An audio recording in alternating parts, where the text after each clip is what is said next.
¿no? Sí, pero yo sí lo Doctor, veo así. ok, cuando sale recién el mensaje. Sí, sí, sí, claro que sí, sí, ahí se ve, pero en este momento no hay nada ahí. Porque hay varios compañeros que lo han escrito. Pero bueno, Ve, no se está viendo, por favor, reescríbame a ver.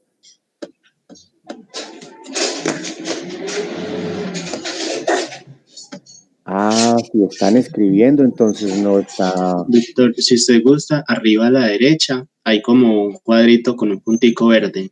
Sí, correcto. Dele ahí clic, por favor. A ver, Ahí se clic ve el ahí. chat. Ah, sí, aquí Ahí ya está. aparece. Caterín, buenos días. Simón, buenos días. Panallí, buenos días. María Alejandra. Esteban Danilo, el semestre y primer año de medicina, sí. Ah, sí, ya ahí lo estoy viendo, sí, bueno, muchas gracias, claro que sí. Bueno, hoy nosotros, Juan Jacobo también me había saludado por acá. Buenos días. El tema que nosotros vamos a trabajar hoy, bueno, nosotros estamos ya cerca también del final, como comentábamos ahorita, nos quedan prácticamente, terminando la clase de hoy, nos quedarían dos clases, una que tiene que ver con vitaminas y complementos y la otra que tiene que ver con antineoplásicos. Y queda ya el cuarto parcial y queda ya el final. Entonces, para el día de hoy nosotros vamos a trabajar el tema que tiene relación con interacciones farmacológicas y no solo farmacológicas, porque pueden haber interacciones también con alimentos. Los alimentos pueden interferir con la actividad de los medicamentos y pueden incrementarlos o reducirlos. Entonces, el tema de las interacciones, si bien nos centraremos en el tema de las interacciones medicamentosas, puesto que es importante entender que un medicamento puede ver alterado su efecto por otro, y ese efecto puede verse alterado bien sea en la forma de un aumento o una disminución.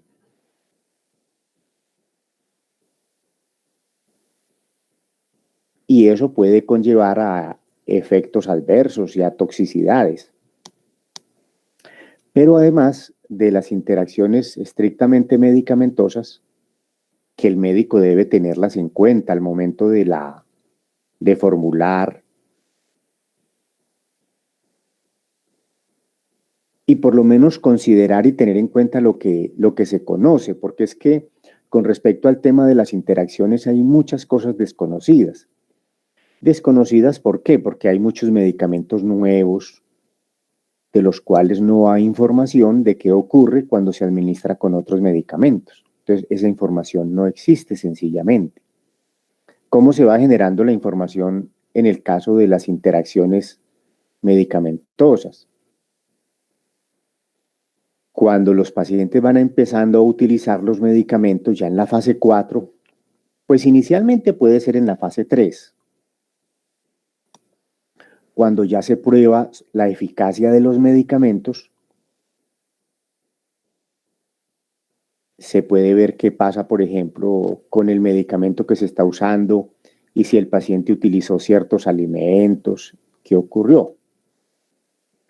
A veces se pueden utilizar combinaciones de medicamentos y los grupos difieren solamente en el medicamento que se está probando, pero los otros son y se puede ver qué ocurre. Pero yo diría que tal vez la forma más común es haciendo estudios a veces in vitro. In vitro se pueden hacer estudios, por ejemplo, para mirar el comportamiento de dos sustancias, por ejemplo, en el proceso de disolución. Si una sustancia altera la disolución de la otra y dificulta la absorción y reduce su biodisponibilidad, pues ya sabemos que va a haber una interacción y el medicamento que ha visto reducida su biodisponibilidad no va a ejercer el efecto esperado. Y es una interacción en ese caso en la absorción. También se pueden hacer estudios in vitro para mirar, por ejemplo, en el caso de las enzimas microsomales. ¿Qué pasa con una sustancia cuando se da en presencia de otra en relación con las enzimas microsomales? Y esa información se va acumulando a la información que se obtiene ya en la fase 4, cuando los pacientes empiezan a utilizar ese medicamento en presencia de otros y se empiezan a ver efectos inusuales y se describen. Pero si no se describen, no se van a poder conocer. Entonces es necesario describirlos. También se puede obtener información de las interacciones haciendo análisis de las bases de datos de farmacovigilancia. Se pueden estudiar qué combinaciones de medicamentos son las que se asocian más con ciertos problemas. Y de esa manera también se pueden obtener datos acerca de las interacciones adversas, porque hay interacciones favorables. Hay momentos en los cuales combinamos un medicamento con otro para que se potencien y tengan más efecto cada uno. Que la combinación tenga más efecto que cada uno por separado. Eso ocurre, por ejemplo, con los antibacterianos, cuando usamos dos antibacterianos, en el caso, por ejemplo, del H. pylori para disminuir las resistencias y aumentar la eficacia. Ese es un buen ejemplo de las sinergias o interacciones que se busca que sean favorables. Hay momentos en los cuales las interacciones antes reducen el efecto. Un medicamento puede aumentar el nivel del azúcar y al aumentar el nivel del azúcar reduce el efecto de una hipoglicemiante oral, por ejemplo.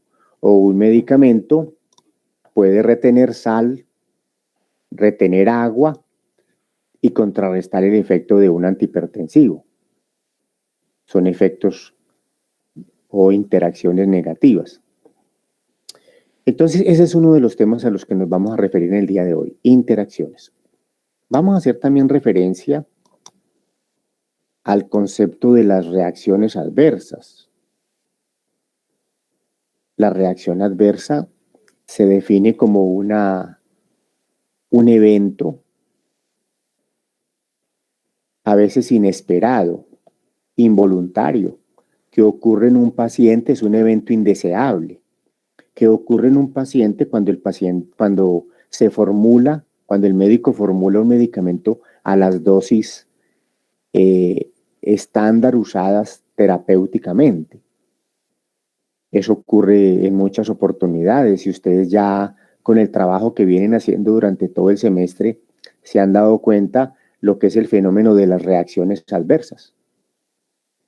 Entonces, se formula un medicamento buscando un efecto favorable a las dosis que son, en las condiciones que son, pero aparece un efecto adverso, aparece una situación, una trombocitopenia, una baja de plaquetas, una anemia, una baja de hemoglobina o de eritrocitos, una leucopenia, una baja de glóbulos blancos.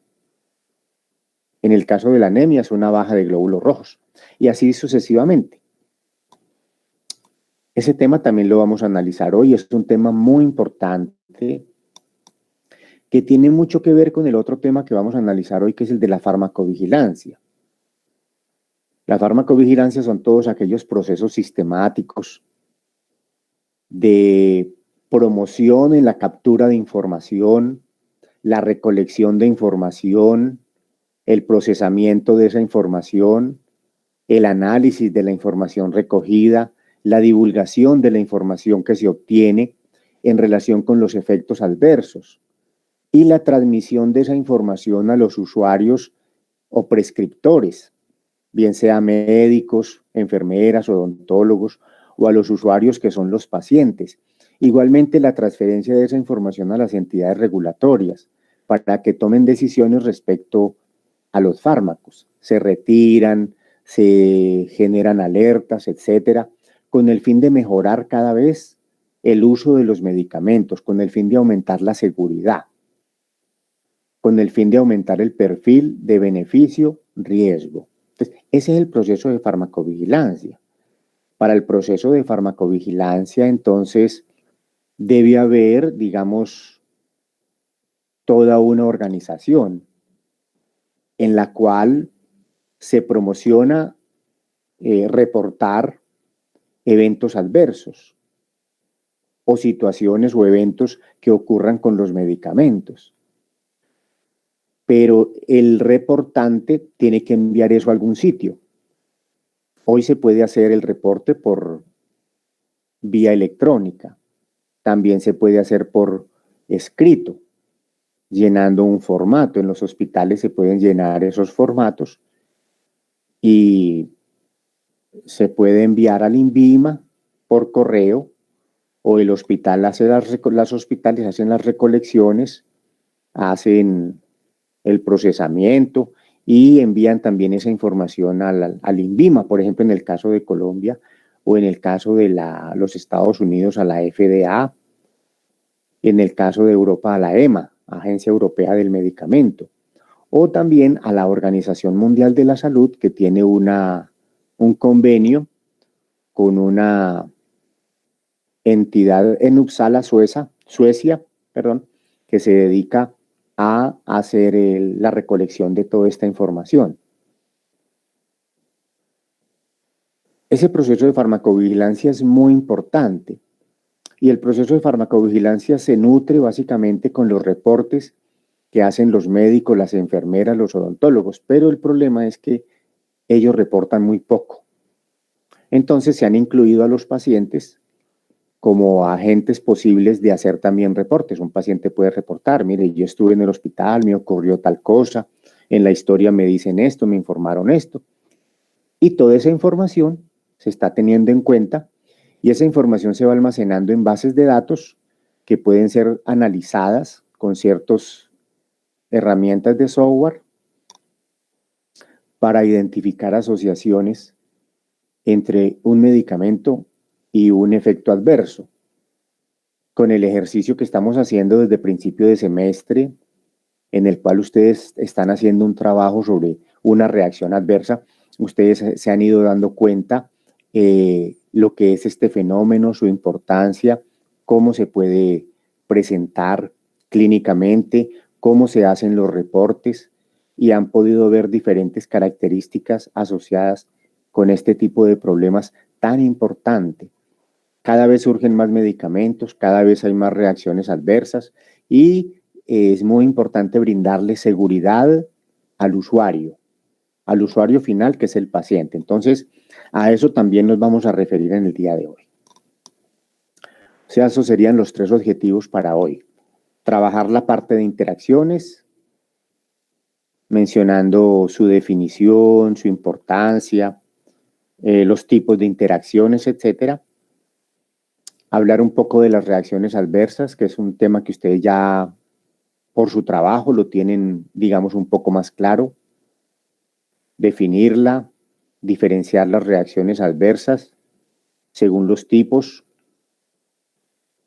de hablar algunos mecanismos de reacciones adversas y referirnos al tema de la farmacovigilancia como herramienta para incrementar la seguridad de los medicamentos y aumentar la seguridad del uso de medicamentos en los pacientes. Bueno, comenzando con el tema de las interacciones, entonces hay que definir como interacción cualquier modificación que sufra un fármaco o un medicamento en su efecto por estar en presencia bien sea de otro medicamento. Ahí tendríamos una interacción medicamentosa. Esa interacción puede ocurrir en un aumento en el efecto. Un medicamento puede estar en presencia de otro y sufrir un aumento en el efecto antihipertensivo. Ejemplo, cuando yo doy un antihipertensivo y lo sumo con un diurético que bota sodio y bota agua, me incrementa el efecto antihipertensivo del medicamento antihipertensivo. También puede ocurrir que se contrarreste. El antihipertensivo se puede ver contrarrestado en su efecto por otro medicamento que retiene agua y retiene sodio. Entonces las interacciones pueden ser hacia un incremento en el efecto, lo cual puede ser nocivo. Si tenemos un efecto depresor del sistema nervioso mayor de lo necesario, podemos terminar causando eventos negativos, como por ejemplo un paro respiratorio, un paro cardíaco, por depresión neurológica, depresión de los centros respiratorios y de los centros cardiovasculares. Y también puede ocurrir una reducción en los efectos. ¿Cómo clasificamos nosotros las interacciones? Las interacciones en principio se clasifican de dos maneras: interacciones farmacocinéticas o interacciones farmacodinámicas. Las interacciones farmacocinéticas son aquellas que ocurren bien sea en la absorción, cuando un fármaco interfiere con la absorción de otro. Por ejemplo, los geles de hidróxido de aluminio y magnesio pueden disminuir la absorción de las quinolonas como antibióticos o de las tetraciclinas como antibióticos. Esa es una interacción en la absorción y es una interacción farmacocinética. También puede ocurrir una interacción en el metabolismo, cuando la cimetidina bloquea la CYP3A4 y disminuye el metabolismo de los corticoides, y al disminuir su metabolismo se puede incrementar su efecto. Es otra interacción farmacocinética que ocurre en el metabolismo. A veces la sustancia se puede metabolizar más si es un estimulante de la CYP. La rifampicina estimula el metabolismo de los corticoides y habría que ajustar las dosis. O la rifampicina y la fenitoína, estimulantes de la CYP, pueden disminuir el efecto de los estrógenos que están en los anticonceptivos orales y la paciente puede quedar embarazada inadvertidamente. Y hay que tener presente eso para reforzar el efecto anticonceptivo. También pueden ocurrir interacciones en la excreción, cuando un medicamento incrementa la excreción de otro a nivel renal o cuando reduce la excreción de otro. El Probenecid, por ejemplo, puede disminuir la excreción de las penicilinas y las penicilinas duran más tiempo en el cuerpo y sus vidas medias se alargan. Eso puede también estar presente.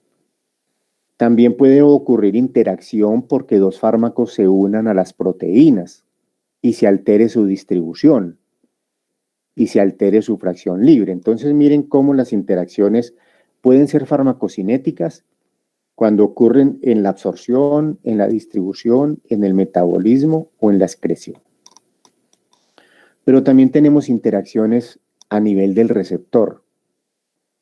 Esas interacciones a nivel del receptor o a nivel de los procesos señalizadores se llaman interacciones farmacodinámicas. Son interacciones que ocurren allá a nivel molecular en los mecanismos de acción del fármaco. Y el fármaco puede verse reducido en su acción porque el receptor quedó copado. Por ejemplo, un beta bloqueador que se pegue a un receptor beta 2 del pulmón no va a dejar actuar una sustancia simpático-mimética y la va a bloquear. Esa sería una interacción farmacodinámica. Entonces, ya hemos definido las interacciones, ya hemos mencionado los mecanismos en la absorción, distribución y ahí resultarían entonces dos tipos grandes de interacciones. Las farmacocinéticas, las que ocurren en la absorción, distribución, metabolismo y excreción, o las farmacodinámicas, las que ocurren a nivel del receptor o de los procesos señalizadores. Es importante cuando se vayan a prescribir medicamentos, tener presente que ellas pueden, digamos, interactuar con otras ciertas sustancias. En el caso, por ejemplo, de un grupo de fármacos muy usados en el sistema digestivo, como son los antiácidos, estos hidróxidos de aluminio y magnesio, ellos pueden a veces absorber algunas sustancias a nivel gástrico, a nivel del estómago, cuando se administran conjuntamente. y de esa manera pueden reducir su absorción.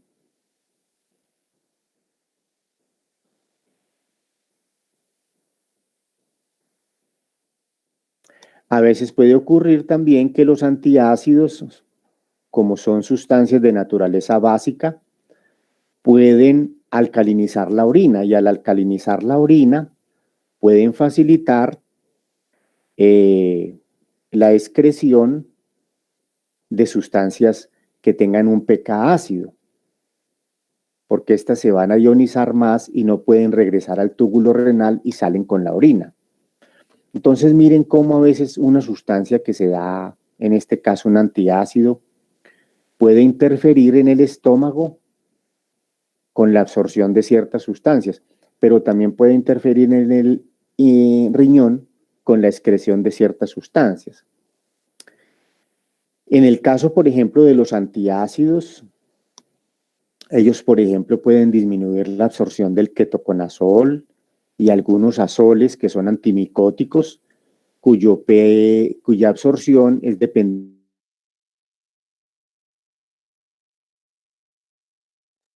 Se hace más básico, estos azoles antimicóticos ven alterada su absorción. En el caso del hierro, las quinolonas, por ejemplo, estos medicamentos pueden de alguna manera unirse, por ejemplo, al calcio o al magnesio o al aluminio. Y al unirse forman moléculas mucho más grandes que ya no se pueden absorber y se va a alterar la absorción del hierro en el caso, por ejemplo, del tratamiento de una anemia. Sabemos que los antiácidos disminuyen la absorción, por ejemplo, de las quinolonas, ciprofloxacina, levofloxacina. Son medicamentos que pueden ver alterados su absorción y esto es importante porque si se altera la absorción, el efecto se va a ver reducido y no vamos a obtener, por ejemplo, el efecto antibiótico de una quinolona. No vamos a obtener el efecto antianémico de un hierro. No vamos a obtener el efecto antimicótico de un azólico, como el ketoconazol, itraconazol, etc. En el caso, por ejemplo, de la tiroxina, una hormona tiroidea, ella se reduce su absorción cuando se administra en presencia de antiácidos. Esto es necesario advertírselo al paciente, que debe dejar un espacio de 2 horas por lo menos entre la administración de un medicamento y otro. Si bien los antiácidos, por ejemplo, pueden producir entonces alteraciones en la absorción, muchos fármacos, ya lo decíamos, cimetidina, rifampicina, cimetidina, un inhibidor de las CYP3A4, rifampicina y fenitoína, estimulantes de la CYP3A4, pueden tener interacciones porque muchos fármacos que se metabolicen por ahí no se van a metabolizar. Muchos fármacos o profármacos que se hagan activos no se van a metabolizar. Lo habíamos mencionado con el omeprazol y el clopidogrel. El omeprazol inhibe la CYP2C19, por donde el clopidogrel se tiene que metabolizar para generar su metabolito activo. Y si el clopidogrel se expone a un CYP inhibido, no se transforma en su metabolito activo y no puede generar su efecto antiagregante plaquetario.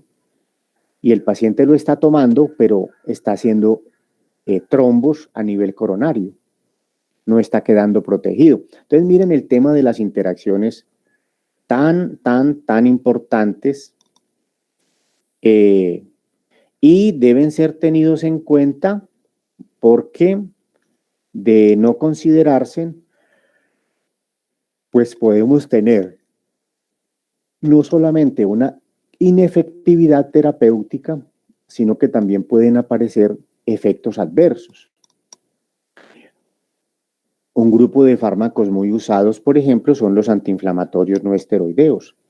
En el caso de los antiinflamatorios no esteroideos como aspirina, ibuprofeno, diclofenaco, ketoprofeno, piroxicam, meloxicam, nimesulida, todos estos fármacos pueden, por ejemplo, al inhibir la formación de prostaglandinas protectoras en el estómago, facilitan la aparición de úlceras y se potencian o interactúan adversamente con otros fármacos que también aumentan las úlceras a nivel gastrointestinal.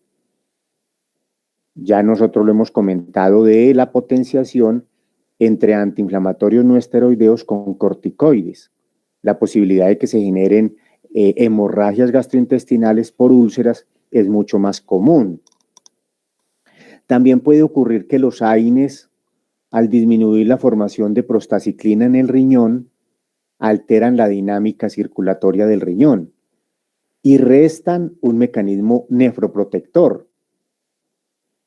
De suerte que algunos medicamentos que son tóxicos para el riñón, en presencia de AINES, pueden más fácilmente dañar el riñón. Es el caso de los antineoplásicos. Antineoplásicos con AINES, la lesión renal puede ser más frecuente. Diuréticos con AINES, la lesión renal puede ser más frecuente. Inhibidores de la ECA con AINES, la lesión renal puede ser más frecuente. Y esa lesión puede llegar hasta una insuficiencia renal aguda. Entonces, es importante también porque no solamente se reduce el efecto o se aumenta el efecto, sino porque también se aumentan los riesgos de toxicidades. Eso es muy importante, entonces, de considerarlo también. Doctor, qué pena. Quería decirle algo. ¿Me escucha? Sí, lo estoy escuchando. Lo que pasa es que pues, algunos compañeros habían escrito en el chat, pero usted tiene que tener la barrita que aparece a la derecha abajo para que el chat se vaya como actualizando y le aparezca cuando algún compañero escriba. A la derecha hay una barrita. Sí. Ah, sí, aquí Jaime Adolfo me dice. Sí, aquí estoy viendo algunos aspectos. Caterina Hurtado dice, ¿me puede repetir la rifampicina? La rifampicina es un medicamento que se usa para la tuberculosis. Esa rifampicina estimula la CYP3A4. Al estimular la CYP3A4, todos los medicamentos que se metabolicen por la CYP3A4, por ejemplo, corticoides, que es un grupo de fármacos, los mismos estrógenos, se metabolizan más rápido y por lo tanto los niveles que van a alcanzar en la sangre van a ser mucho menores, pudiendo llegar a ser ineficaces esos medicamentos. En el caso de un medicamento que se metabolice por la CYP3A4 y genere un metabolito activo, puede ocurrir que ese metabolito activo aumente muy rápidamente y llegue a ser tóxico.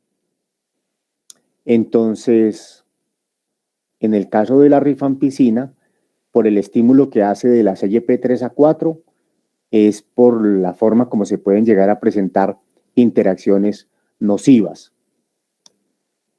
Ejemplos con corticoides y estrógenos, por ejemplo, que se contienen en los anticonceptivos orales, por ejemplo, ¿sí? Bueno, Caterine, muy bien. Jaime Adolfo me decía que si puedo repetir eso. ¿Qué será eso? No, doctor, ya fue ahora rato, ya. Ah, bueno, listo, bueno, Caterine, Gracias. con mucho gusto. Bueno, muy bien. Entonces, esa es la forma como pueden ocurrir múltiples interacciones. Un medicamento muy usado en millones y millones y millones de personas, ustedes saben, son los salicilatos, específicamente el ácido acetil salicílico, que ya casi no se usa mucho como analgésico ni como antiinflamatorio.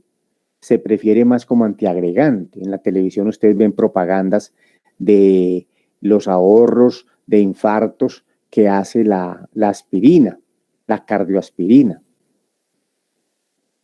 Pero son medicamentos que tienen riesgos de interacciones, porque son medicamentos que por sus efectos antiagregantes pueden producir hemorragias. Ya lo dijimos, aspirina con corticoides pueden aumentar el riesgo de hemorragias gastrointestinales.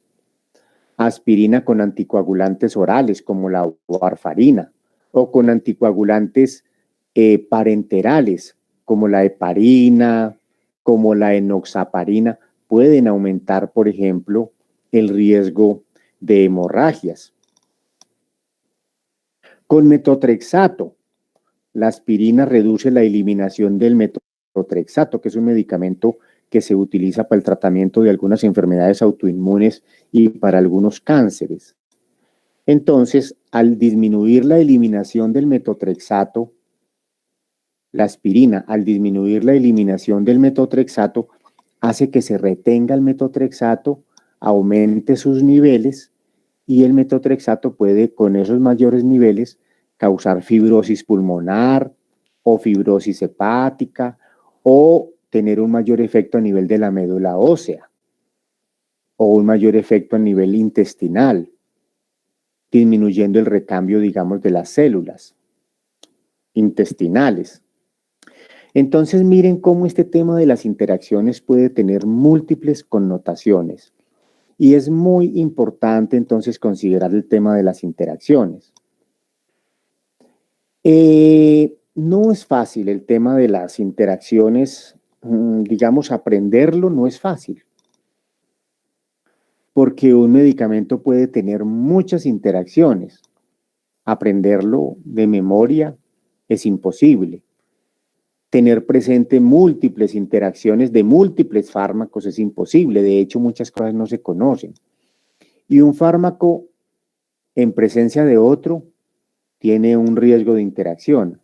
Pero cuando es un fármaco en presencia de dos, se aumentan las posibilidades de interacción. Y si es en presencia de tres, todavía más. Y esto es lo más común. Administrar varios fármacos.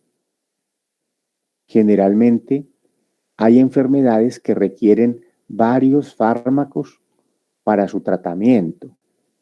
Y esto de un paciente tomando varios fármacos y que se incrementen los riesgos de interacciones es lo más común que ustedes van a ver como médicos. Porque uno ve muchos enfermos con muchas patologías que requieren múltiples fármacos, varios fármacos a la vez. En una UCI, un paciente puede recibir 10, 15, 20 fármacos. Entonces, este fenómeno de las interacciones es un fenómeno vital, importante, que está a la orden del día. ¿Qué hacer para estar al tanto de las interacciones? Consultar la información existente. Hay algunos, digamos, algunas herramientas sobre la farmacología de los medicamentos. Están los libros, están algunas publicaciones específicas sobre interacciones, están algunas publicaciones en revistas sobre el tema de las interacciones, su importancia. Están algunas herramientas informáticas. UpToDate, por ejemplo, trae una sección de interactions donde usted puede preguntarle si un fármaco que usted pretende formular, qué pasaría en el riesgo de interacción con otro según lo que se sabe hasta el momento. Y ahí le aparece que pueden haber interacciones, digamos, muy riesgosas en el cual sería mejor contraindicar el uso de la sustancia.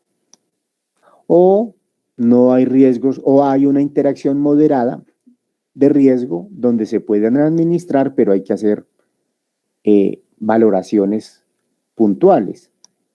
O por el contrario, se pueden administrar y no hay riesgo documentado o no se ha observado ningún riesgo.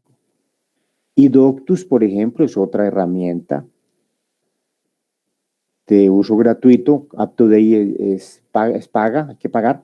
Y Doctus es una herramienta de uso gratuito que también tiene dentro de cada sección de cada fármaco una sección amplia de interacciones y las clasifica como interacciones súper peligrosas, moderadamente de riesgo o sin riesgo.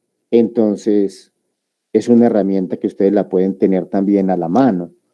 Drugs.com también les puede servir, trae mucha información. Y hay también algunas bases de datos sobre interacciones para tratar de ayudarle al médico a no cometer errores en estos problemas de interacciones.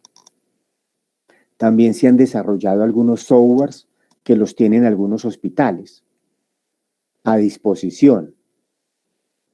Y esos software intervienen cuando el médico va a juntar dos sustancias que son peligrosas y no le deja formular esas combinaciones y le informa el por qué. También son herramientas, digamos, útiles, pero no están en todos los hospitales. Pero son herramientas que ayudan y que hay que tratar de tenerlas a la mano. Este tema de las interacciones no es un tema fácil, es un tema complejo, es un tema del cual se desconoce mucha información todavía. Muchas veces los conocimientos que se van obteniendo es por reportes que se hacen en revistas, donde un médico observó que al administrar tal sustancia se produjo un evento hemorrágico porque el paciente estaba tomando esta otra sustancia. Entonces, eso puede realmente suceder y es una de las formas como se van obteniendo. Hay libros clásicos sobre interacciones específicamente dedicados a ese tema y es muy importante estar al tanto de lo que va cambiando respecto a las interacciones y la información nueva que va saliendo, porque, entre otras cosas, esto puede llegar a tener implicaciones graves para el paciente.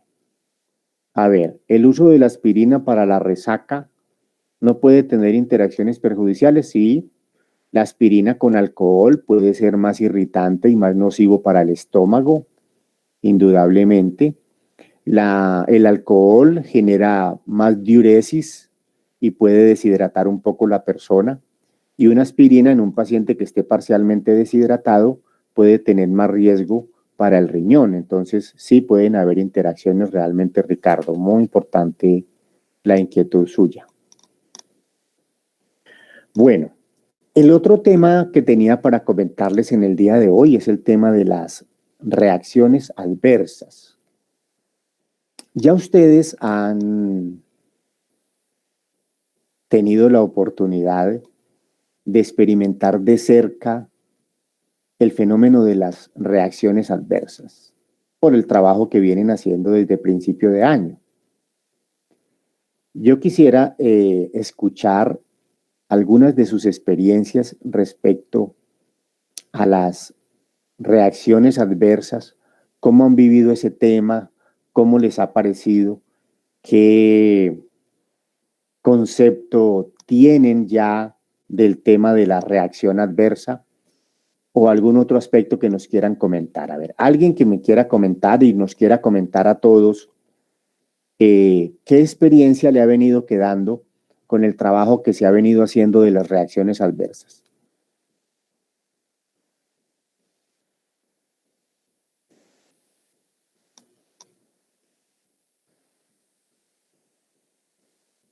Doctor, pues por ejemplo, yo con mi efecto adverso, que es trombocitopenia inducida por fármacos, uno ahí ya investigando se da cuenta de lo que usted nos contaba, de que no en todos los pacientes se va a dar de la misma manera.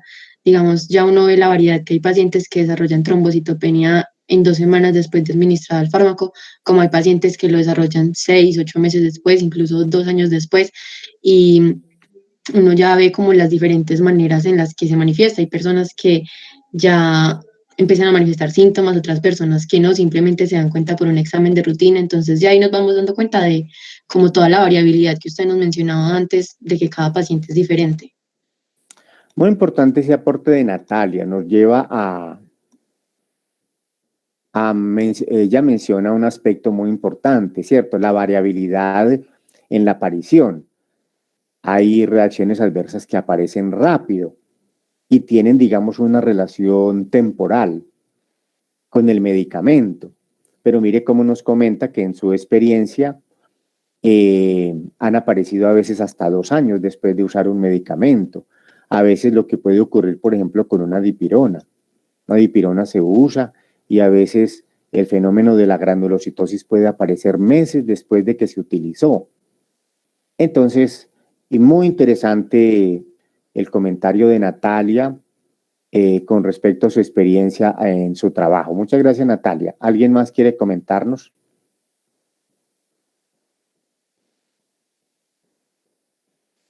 Doctor, pues en mi caso, por ejemplo, pues correspondió el tema de hipotiroidismo inducido por medicamentos y en ese caso, pues es algo chévere porque le amplía a uno el panorama, ya que pues uno está ahorita como en digestivo y uno es digestivo.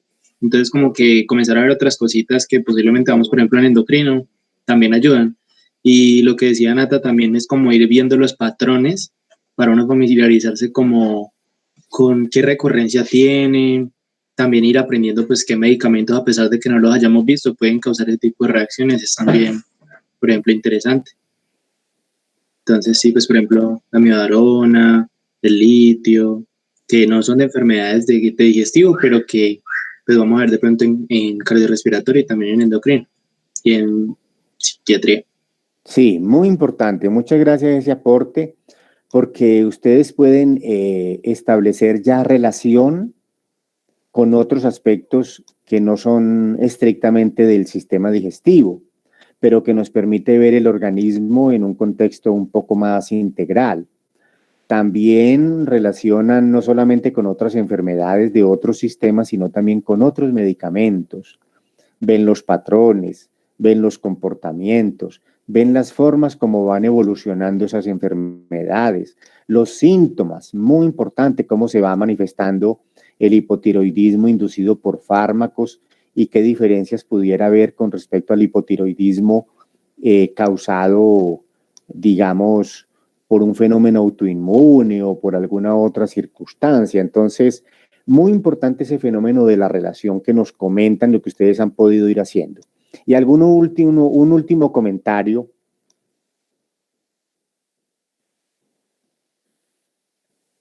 Doctor, por ejemplo, en mi caso, yo tengo la interacción de hipertermia inducida por fármacos. Sí. Y muchos textos dicen que es una interacción un poco conocida y muchas veces no se trata. Entonces, se administran antibióticos de manera equivocada y eso provoca más efectos adversos. Entonces, y luego se le aplica al paciente otra vez el medicamento y otra vez aumenta la hipertermia. Entonces, trata de tener como en cuenta este efecto porque no es como tan conocido y en realidad podemos llevar a una resistencia a antibióticos o efectos que sobrepasan los límites. Muy importante lo que nos comparte Ana Sofía. Ese fenómeno de utilizar antibióticos para una hipertermia que se cree que es de origen bacteriano cuando realmente es producida por fármacos.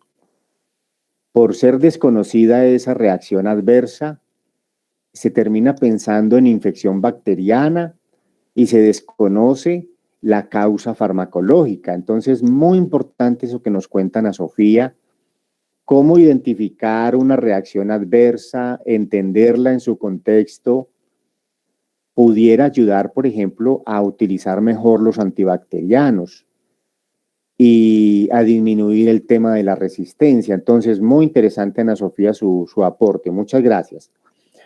Bueno, con respecto a este tema de las reacciones adversas, este es un tema muy importante que empieza a tener relevancia por allá en la década de los años entre el 20 y el 30, cuando se comercializaron unas sulfas y esas sulfas tenían unos diluentes que resultaron ser muy tóxicos.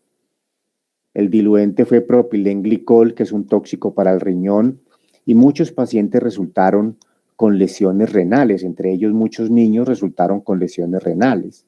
Fue un primer evento de reacciones adversas detectadas en un grupo importante de personas, que puso en alerta de que los elementos utilizados con fines terapéuticos, en este caso medicamentos, podían llegar a ser nocivos y podían llegar a tener efectos graves sobre el ser humano. El otro evento que enciende las alarmas prácticamente y obliga ya a normatizar y a regular todo esto de los medicamentos con respecto a la seguridad fue la focomelia. La focomelia es una reacción adversa en la cual los pacientes no desarrollan miembros superiores ni miembros inferiores en su forma normal, sino que quedan como residuos del miembro superior y del miembro inferior adosados a su tórax y a la parte, digamos, de la cadera. Y las personas que sufrían ese efecto adverso parecían focas, humanos semejantes a focas, y por eso se llamó focomelia. El medicamento asociado a esto se descubrió que era la talidomida.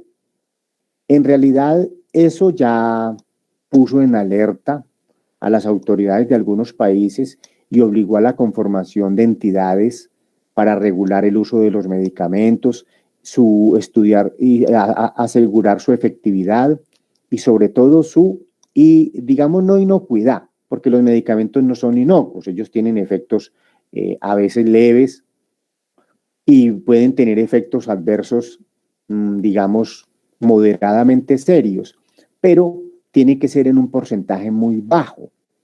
Cuando empieza a ser en un porcentaje importante y cuando empiezan a hacer efectos adversos ya serios, muchas veces el medicamento termina siendo retirado del mercado.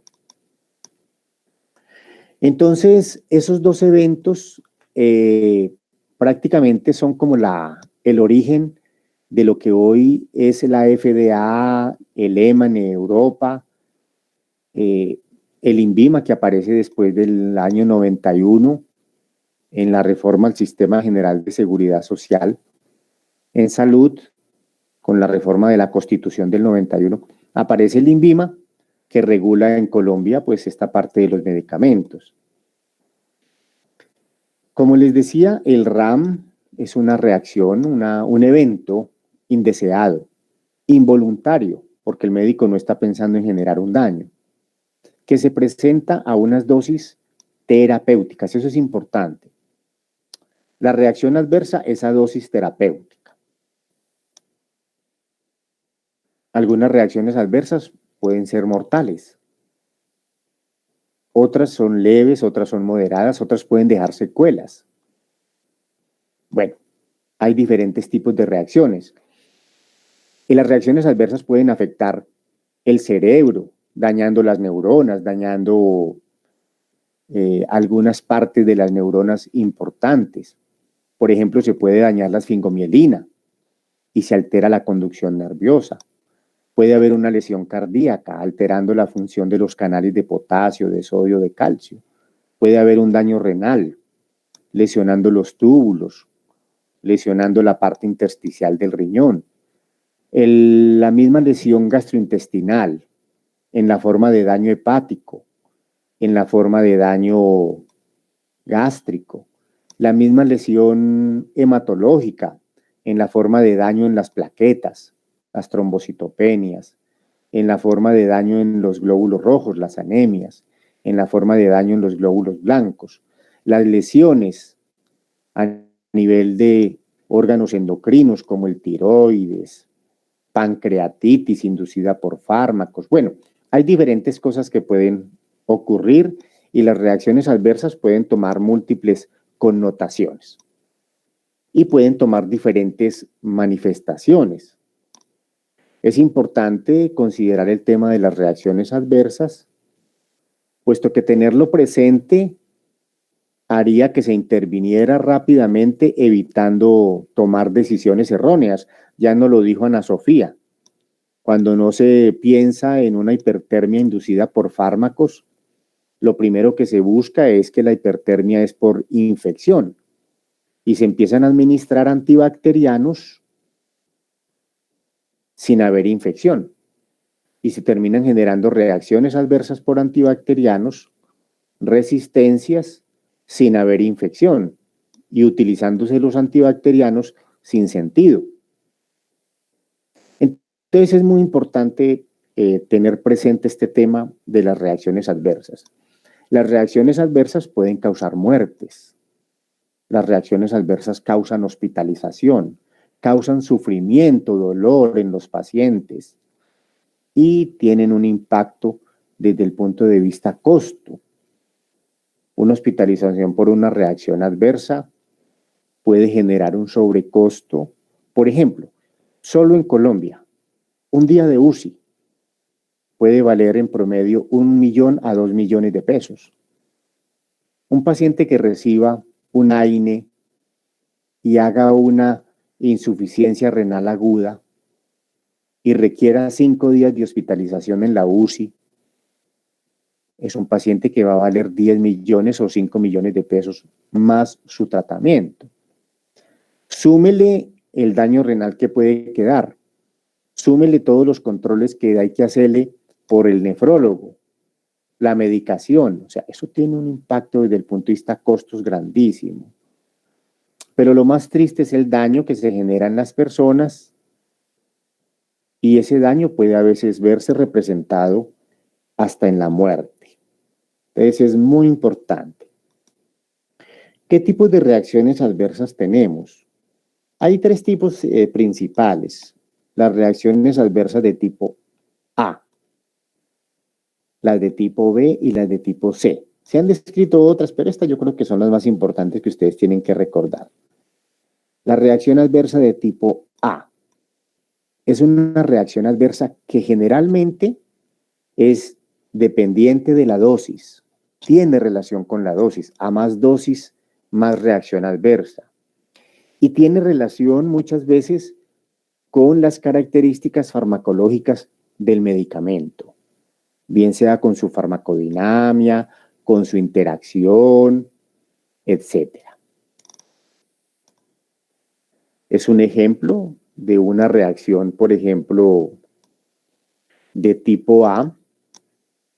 Pudiera ser, por ejemplo, un beta bloqueador. Un beta bloqueador, al bloquear los receptores beta, pues no permite que la norepinefrina actúe. Y al no actuar la norepinefrina, la frecuencia cardíaca puede empezar a disminuir y el paciente puede hacer una bradicardia. Esa puede ser una reacción de tipo A. Reacción que está en relación con la farmacodinamia del medicamento y a más dosis, más grave la reacción.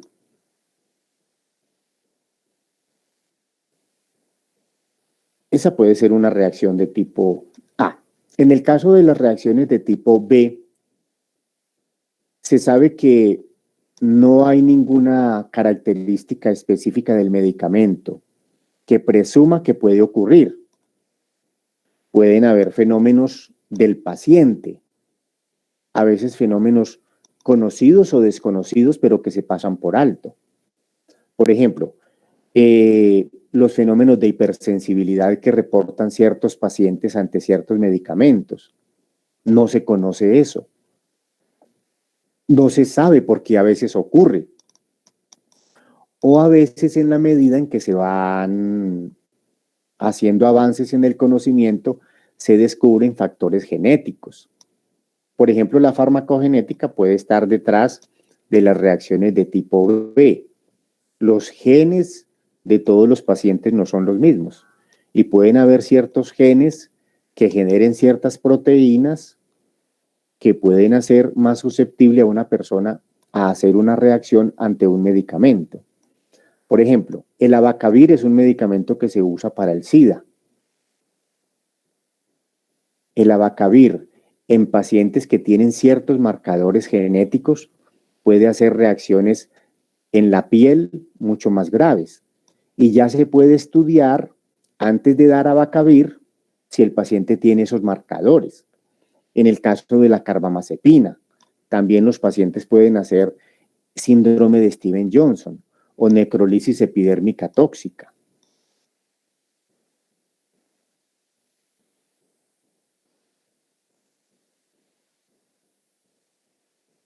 Y se sabe que eso puede estar asociado a un marcador genético. Ya, por ejemplo, la FDA en los Estados Unidos recomienda que se estudie ese marcador, su presencia, para determinar si el paciente es candidato a recibir carbamazepina o no. Porque si está el marcador, el paciente puede hacer la reacción, entonces no se daría carbamazepina, se buscaría otro anticonvulsivo, por ejemplo. O en el caso del abacavir, se buscaría otro medicamento para el SIDA. Entonces, esas son las reacciones de tipo B.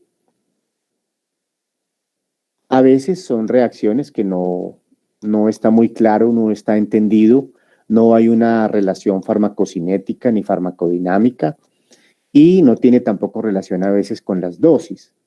Un ejemplo de una reacción de tipo B puede ser, por ejemplo, las anafilaxias producidas por penicilina. No se sabe todavía qué es lo que ocurre y a veces con la sola prueba, siendo una cantidad muy pequeña, el paciente puede terminar haciendo su reacción. En el caso de las reacciones de tipo C, estas se consideran como reacciones crónicas, reacciones que aparecen con el tiempo, generalmente meses o años después de usar un medicamento. Estas reacciones de tipo C no están, hacen más referencia a fenómenos de tipo neoplásico, tumoral, cancerígeno, etcétera, que se asocian con el uso durante largos periodos de una sustancia. Esas son las reacciones de tipo C. Y esas A, B y C son tal vez las reacciones más importantes que creo yo que ustedes deben, digamos, de recordar.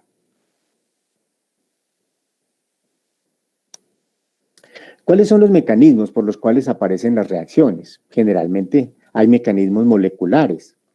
Por ejemplo, una sustancia que permea la membrana y llega a la mitocondria y se acumula, produciendo daño mitocondrial, puede generar fenómenos de apoptosis que termine dañando las células y termina causando daños a nivel del órgano. Ese puede ser un mecanismo, por ejemplo, para que se genere una reacción adversa. A veces los medicamentos pueden alterar, por ejemplo, las membranas, pueden alterar la conformación lipídica o lipoproteica de las membranas y producir daño a nivel de las membranas y ser un elemento para causar una reacción adversa. Ese, por ejemplo, puede ser otro mecanismo. A veces se pueden generar especies reactivas de oxígeno que pueden también ser nocivas. Dentro de los mecanismos de reacciones adversas, molecularmente hablando, pueden haber, digamos, diferentes mecanismos. Es muy importante entender que las reacciones más comunes son las reacciones de tipo A. Y esas reacciones son predecibles. Se puede ya con antelación identificar qué reacciones pudieran aparecer ante un fármaco según sus características farmacodinámicas. Y de esa manera, esas reacciones pueden ser prevenibles. Entonces hay que entender que las reacciones de alguna forma pueden ser prevenibles. En aquellas que desconocemos o hay factores genéticos desconocidos u otros factores desconocidos, pues por ahora no. En la medida en que se conozcan, se irán identificando. Por ejemplo, hace unos años no se mencionaba el alargamiento del intervalo QT por medicamentos. Ya hoy se habla del alargamiento del intervalo QT por medicamentos y se sabe qué medicamentos se asocian, por ejemplo, quinolonas, antipsicóticos, y se sabe también qué factores potencian la aparición de ese evento adverso. La deficiencia en potasio, la deficiencia en calcio, la deficiencia en magnesio como electrolitos a nivel plasmático. Entonces se va avanzando y se va adquiriendo cada vez más conocimiento. Muy importante pensar en las reacciones adversas, lo que nos decía Ana Sofía. Si el médico tiene una fiebre,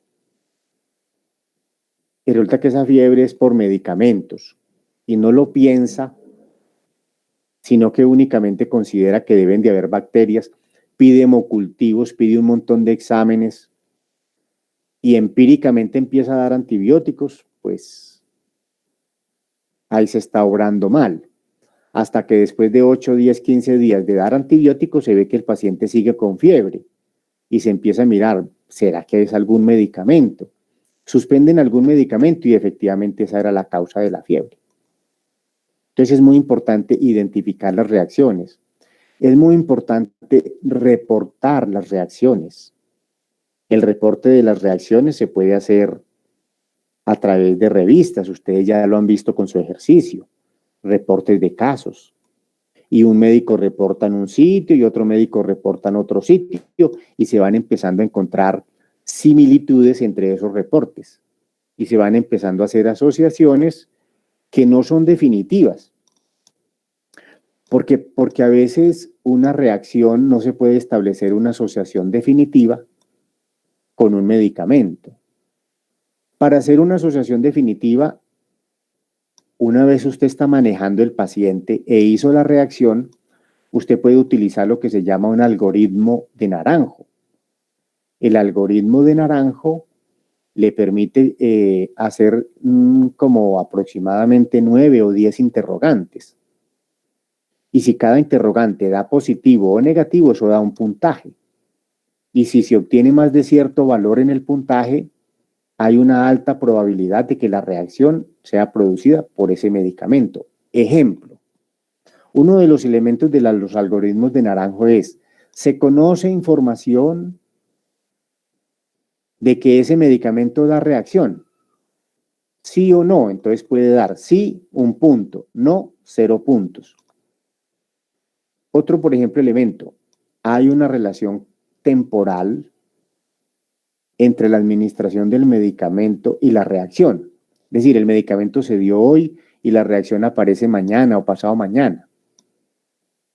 Pudiera decir uno, sí hay una relación temporal, pero como nos dice Natalia, se da un medicamento y la reacción aparece a las 2 semanas. Entonces miren que los algoritmos a veces sirven y a veces no sirven.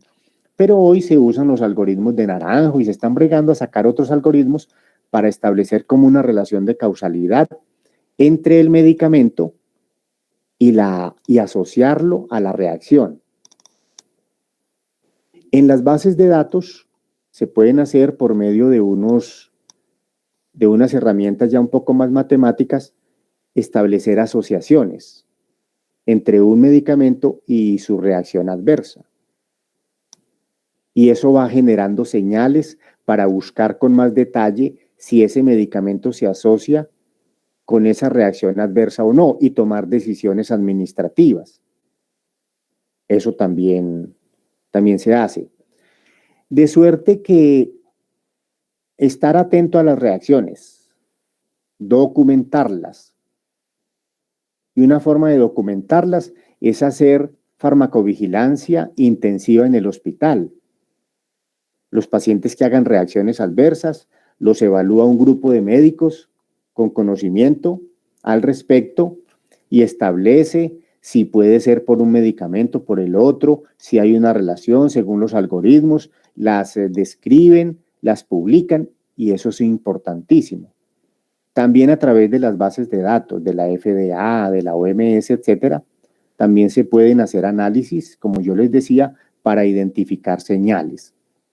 Y un aspecto muy importante en las reacciones adversas es compartir la información, es reportarlas. Y en eso el médico puede cumplir un papel muy importante en el reporte. Pero hay que llenar un formato, hay que llenar un registro electrónico y al médico le da pereza o no tiene tiempo o no lo hace o lo delega en alguien que no lo hace o lo hace incompleto, que ese es uno de los grandes problemas de las bases de datos de reportes de reacciones adversas. Muchos son incompletos. Hay algunos pacientes, en algunos países hay algunas facilidades administrativas. Acá, por ejemplo, el correo no es una cosa eficiente. En algunas partes, por correo el médico puede enviar gratuitamente el informe. Acá no. Y un correo es carísimo ya. Entonces, no tenemos esa facilidad.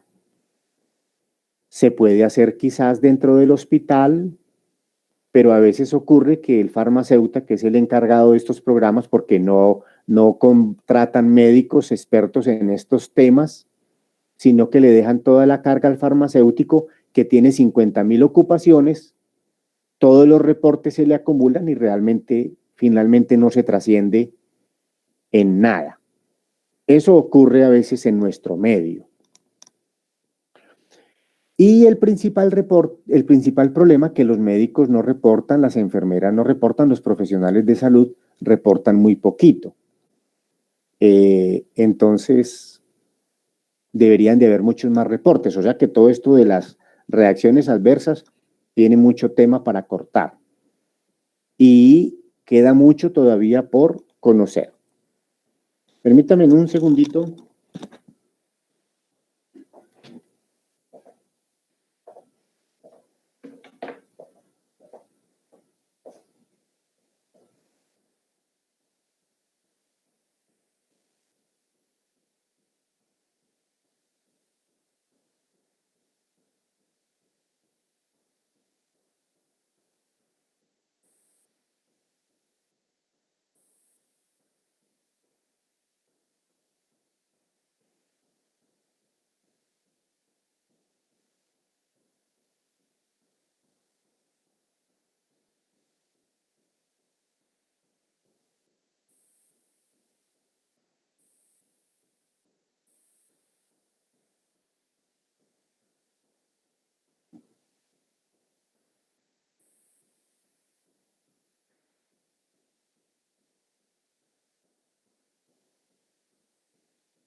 Bueno, regresé. Bueno, no sé hasta ahora qué inquietudes tengan respecto al tema de interacciones o al tema de reacciones adversas. No sé si tengan algunas inquietudes, algunas preguntas, quieren hacer algunos aportes.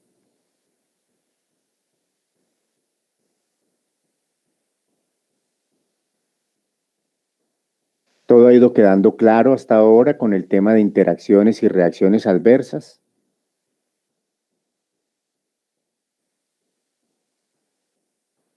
Bueno, Esteban dice que claro, Catherine también, Juan Jacobo. Bueno, parece que todo ha ido quedando claro. Muy bien. El otro tema que tengo para compartirles en el día de hoy es el tema de la farmacovigilancia. Este tema está muy ligado a la reacción adversa en el sentido de reportar. Farmacovigilancia tiene un componente fundamental que es que la reacción adversa se reporte. Cuando no se reporta una reacción adversa, no puede haber farmacovigilancia. O sea, la farmacovigilancia vive y se nutre de los reportes. Si no hay reportes, no puede haber farmacovigilancia. Una vez hay reportes, poquitos o muchos, esos reportes, Esteban Danilo dice que claro, pero complejo. ¿Por qué complejo, Esteban? Cuéntenos.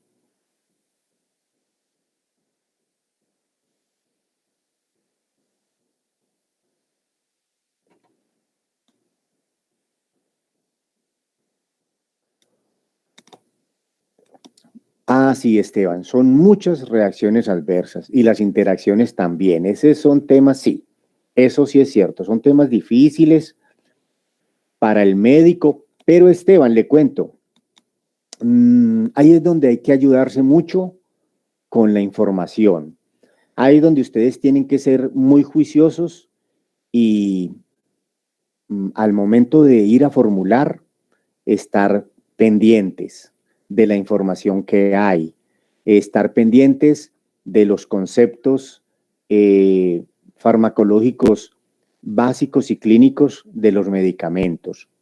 Y también estar atento porque muchas reacciones a lo mejor no estén descritas. Y ver una reacción adversa como un efecto posible del tratamiento. Eso es importante. A veces no se piensa en eso, entonces, como lo analizábamos ahora con Ana, una fiebre, no, pues eso son bacterias, virus, hongos, pero no, los medicamentos, no. ¿Cómo vamos a pensar que los medicamentos dan fiebre? Y resulta que los medicamentos dan hipertermia, pirexia, pero no se considera. Entonces, la recomendación es reportar cualquier evento que ocurra al utilizar un medicamento, sea que esté relacionado o no, no importa, pero las entidades recomiendan reporte. Es mejor el exceso que la deficiencia. Y el gran problema, tan poquito se reporta que algunos países ya lo han hecho obligatorio. Es obligación del médico reportarla y puede incluso tener problemas legales si no reporta. Bueno, decíamos que la farmacovigilancia se nutre del reporte. Si no hay reporte, no hay farmacovigilancia. Y respecto a eso, entonces, la farmacovigilancia es un proceso más amplio a solo reportar, porque reportar es una cosa, pero coger esos reportes y analizarlos, que es lo que nosotros vamos a hacer. Vamos a coger reportes y los vamos a analizar y vamos a sacar unas estadísticas y vamos a mirar unas asociaciones y vamos a mirar con base en lo que se conoce. Vamos a hacer un trabajo bien interesante. Pero las entidades de farmacovigilancia tienen su personal. Entonces deben haber reportes. Esos reportes se analizan, se codifican, se les hace un proceso de recolección de información, de análisis. Esa información se regresa a los pacientes, a los médicos, a las entidades de salud, se toman decisiones administrativas. Entonces miren cómo farmacovigilancia es más amplio que reportar, es una cosa mucho más amplia. Y requiere todo un proceso administrativo. No es complejo, pero hay países donde se hace mejor farmacovigilancia que en otros.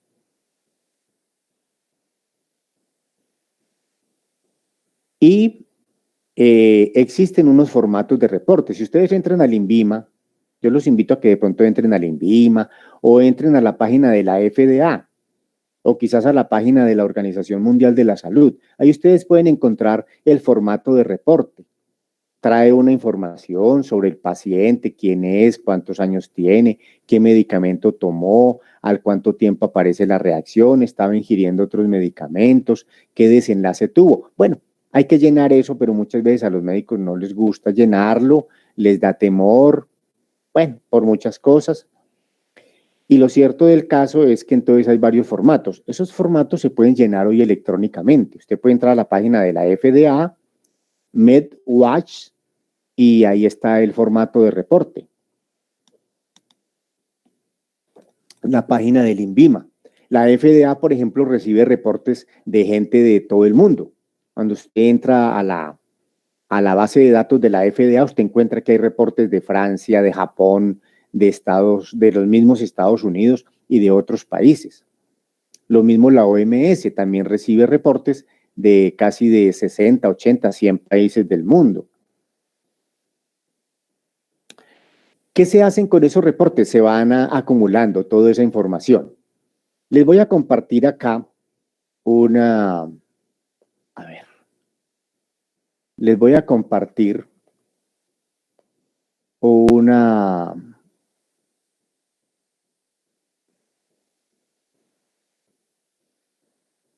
les voy a compartir en principio la base de datos de la FDA. De pronto, bueno, ya creo que ya van a ver. Estoy presentando ya. Les voy a mostrar acá. Este es el sistema de reporte de la FDA. Lo están viendo ya, ¿cierto? ¿Sí lo están viendo? Sí, doctor. Bueno, miren entonces, aquí entramos. Vamos a entrar.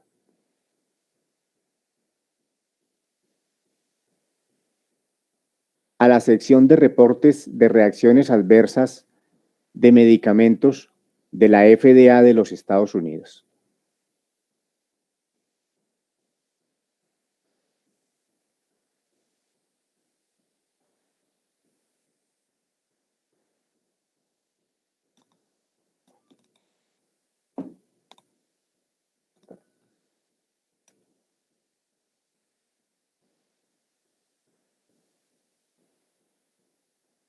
Ahí estamos ya entrando.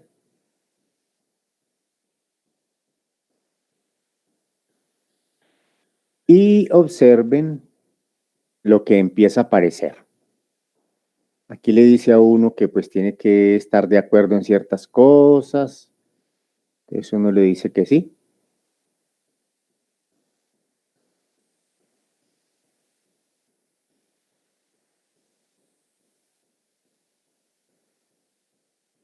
Y miren lo que aparece acá.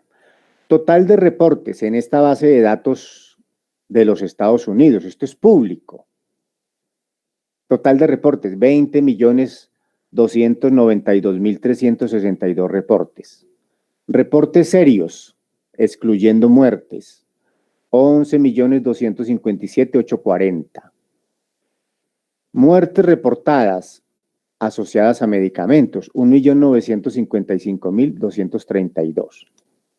Miren, aparece, por ejemplo, los reportes desde el año 1968. ¿Qué observan acá ustedes? Miren, que el número de reportes ha ido en aumento. Ha ido en aumento. Por ejemplo, en el 2019, 2018, 2017, por ejemplo, 2017 reportaron 1.800.000. 2018, 2.100.000. 2019, 2.100.000. Y hasta ahora en el 2020 va a 1.100.000, casi 200.000 reportes. ¿Sí? Aquí están, digamos, aquí puede uno hacer la búsqueda. Por ejemplo, yo puedo buscar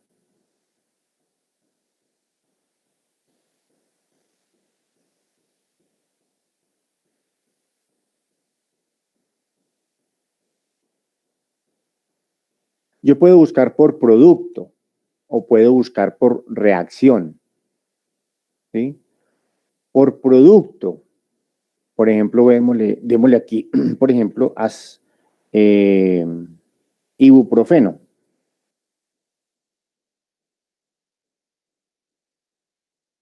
Ibuprofeno, aquí está. Entonces vamos a ver los reportes que hay de ibuprofeno en esta base de datos de la FDA.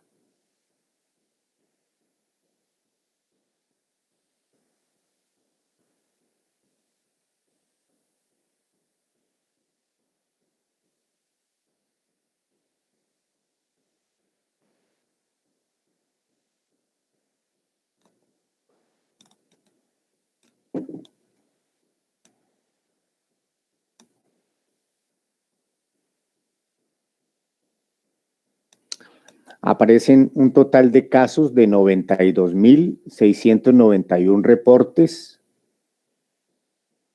asociados al ibuprofeno. Y aquí está la frecuencia por años, ¿cierto?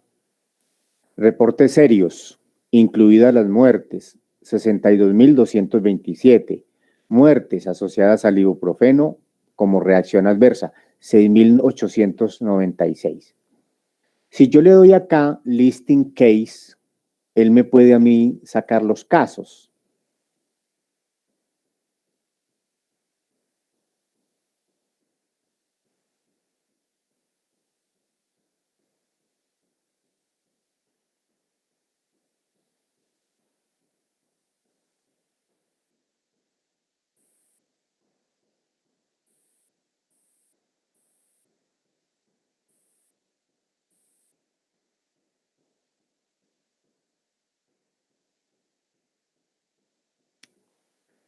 Y miren acá lo que aparece. Entonces aparece un ID, que es como una identificación para cada caso reportado. Nombres comerciales del medicamento y otros. Por ejemplo, Advil, Ibuprofen, asociado a hidroclorotiazida. Entonces hay a veces combinaciones y hay momentos en que el medicamento está solo. El ingrediente activo es aquí ya el genérico, aquí pueden ser comerciales y aquí es genérico, ¿sí? La razón de uso. En este paciente, por ejemplo, la razón de uso del ibuprofeno fue una terapia analgésica. La reacción que se produjo, miren, un angioedema hereditario, fue una reacción seria. Fue una reacción seria.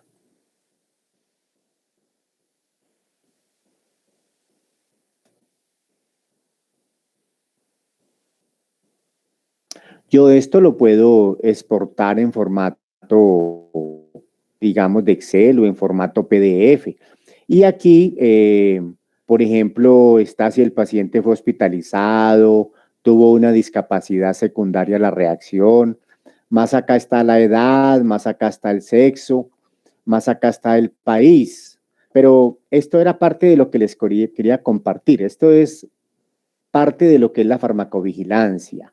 Recopilar la información, irla clasificando por sexo, por ejemplo, mire, por sexo aquí vemos que puede estar hombres, mujeres y no especificados, ¿sí? Entonces, pues según el vendedor, la región, bueno, hay diferentes aspectos que podemos analizar.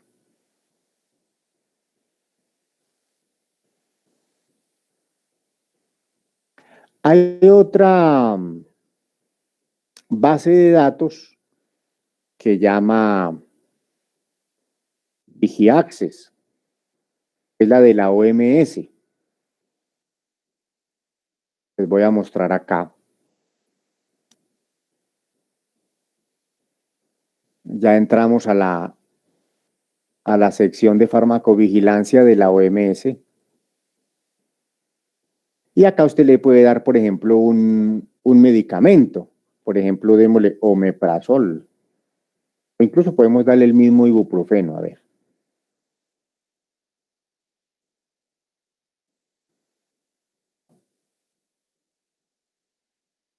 Y aquí nos aparecen entonces las reacciones adversas que han descrito, la distribución geográfica, por grupos de edad, sexo de los pacientes, reportes por año.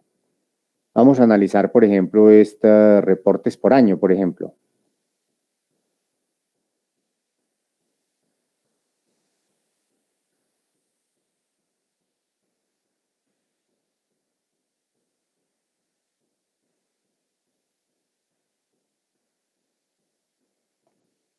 Miren, por ejemplo, acá por años. Ustedes ven que a la OMS el mayor número de reportes, por ejemplo, fue en el año 2016, se reportaron 15.680.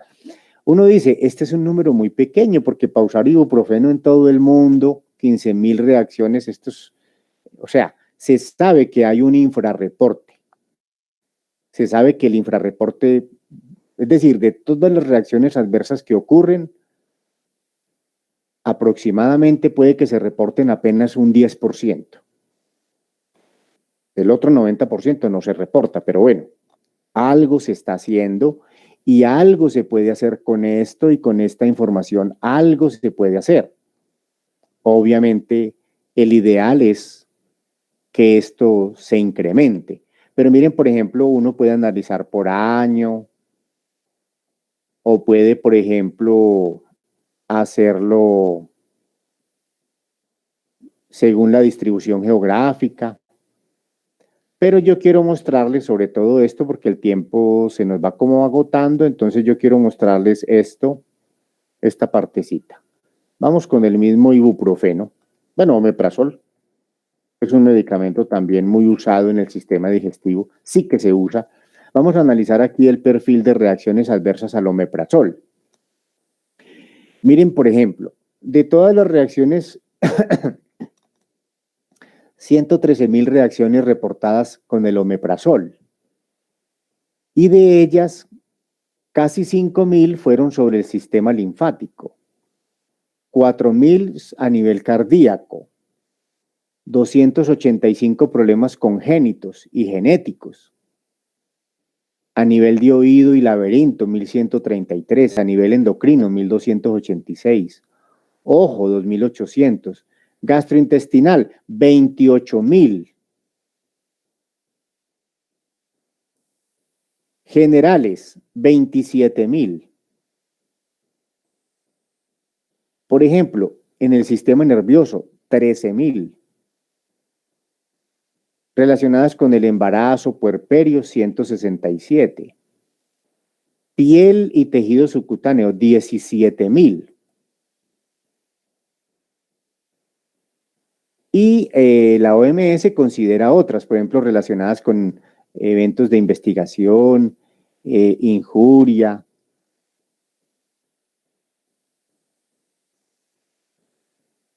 Entonces, por ejemplo, miremos, por ejemplo, los problemas generales asociados con el omeprazol que han sido reportados a esta base de datos.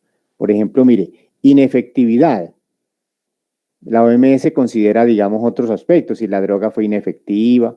En 7.000 casos se ha reportado inefectividad de ese medicamento. Dolor torácico en 2.400 casos. Dolor en 2.300. Muerte en 2.025 casos. Se ha reportado la muerte asociada al omeprazol. Efecto de rebote, 1.490. La fatiga, 1.411. Interacciones, 846 se han reportado. Ahora, obviamente, uno puede acceder a las historias o a los reportes. Hay que pedir permiso, por ejemplo, en la OMS. La FDA, la opción de llegar a los reportes es de dominio más público. Entonces, estos aspectos de ir acumulando esta información en las bases de datos, pues va permitiendo realmente hacer un análisis y tomar entonces conclusiones importantes que pueden ser de interés desde el punto de vista de la salud pública. O sea, la farmacovigilancia tiene una importancia grande, cada vez está cogiendo más importancia. Entonces, Quería compartirles estas dos bases de datos, la EMA, también usted puede entrar. Quería compartirles estos conceptos de reacciones adversas.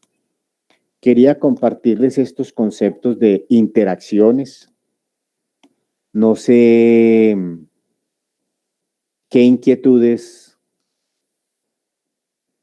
les quedan después de ver estos aspectos.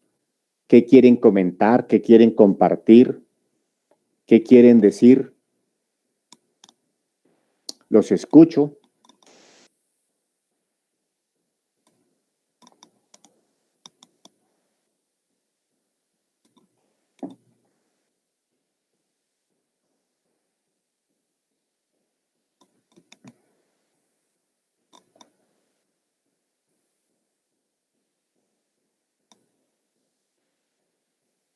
¿Qué piensan respecto a estas bases de datos? ¿Sí? Yo pienso que todo el componente de la farmacología es muy importante, pues desde conocer todos los medicamentos para que actúan, para que enfermedad, pero esa parte de las reacciones adversas, pues es también muy importante porque, como usted dijo, las de tipo A, que son las más comunes, son las que son predecibles, entonces de esa forma podemos prevenir al paciente, darles como las recomendaciones para que ellos puedan prevenir de alguna forma esas reacciones y también con el ajuste de dosis y todo el manejo que sea lo más adecuado posible para que no tengan como esos efectos luego colaterales. Eso es muy importante lo que usted dice y me deja muy satisfecho y la felicito, no solo a usted, sino a muchos. Sí. No me di cuenta, pues es que me metí por el correo de la universidad, habla con Laura. Ah, Laura, sí, Laura, ¿cómo está?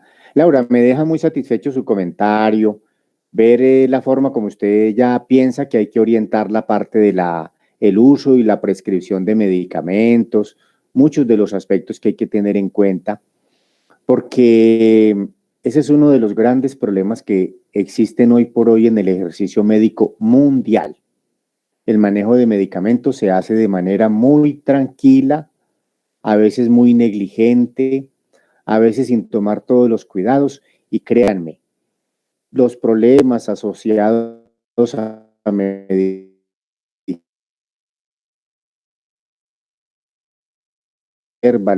en las indicaciones, en las contraindicaciones, en todo.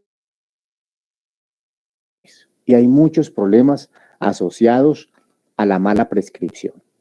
Entonces me deja muy satisfecho, Laura, que usted nos cuente esto. Y les cuento, es lo que he venido observando durante toda la actividad práctica que hemos tenido. He encontrado conceptos ya muy maduros de muchos de sus compañeros que apuntan a que han entendido que la farmacología es muy importante, que la prescripción y el uso de medicamentos es un proceso que requiere mucho juicio, mucho cuidado, mucha responsabilidad y que se debe asumir así para ofrecerle al paciente el máximo beneficio con los mínimos riesgos.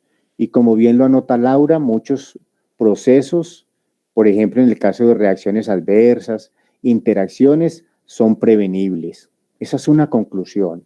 Así como hay reacciones e interacciones que no se conocen y reacciones difíciles de prevenir, porque hay factores hoy desconocidos que no manejamos, sí hay muchas que se pueden prevenir.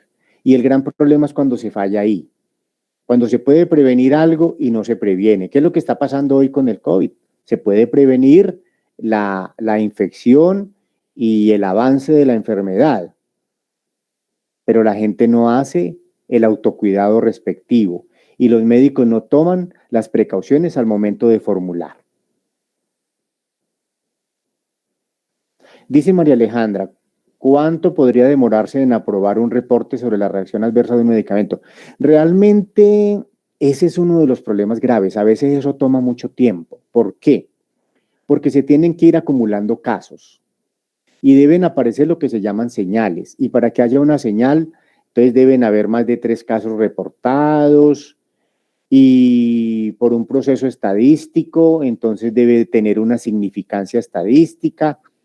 Y entonces se empiezan a hacer ya unos seguimientos y a veces hay que hacer estudios caso control lo que yo les comentaba la vez pasada con los inhibidores de la bomba de protones, con respecto a los efectos adversos sobre huesos, sobre electrolitos, etcétera.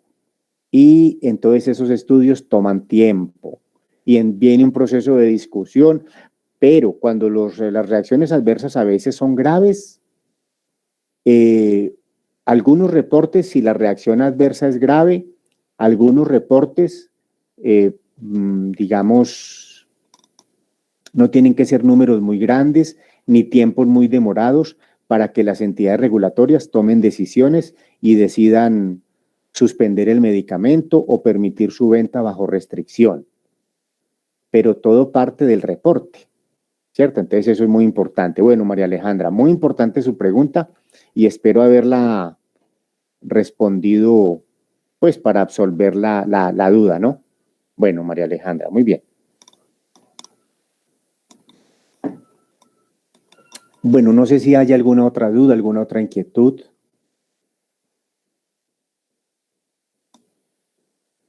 Si no hay ninguna otra duda, entonces tomémonos un descanso porque yo ahorita sigo con un grupo a las 11 la parte práctica y quiero descansar un poquito la parte de la garganta. A todos entonces muchas gracias, estamos pendientes. Bueno, María Alejandra, muchas gracias. Caterina, a ustedes también. Esteban, Manuela, Ricardo, muchas gracias a todos, que descansen y buena mañana.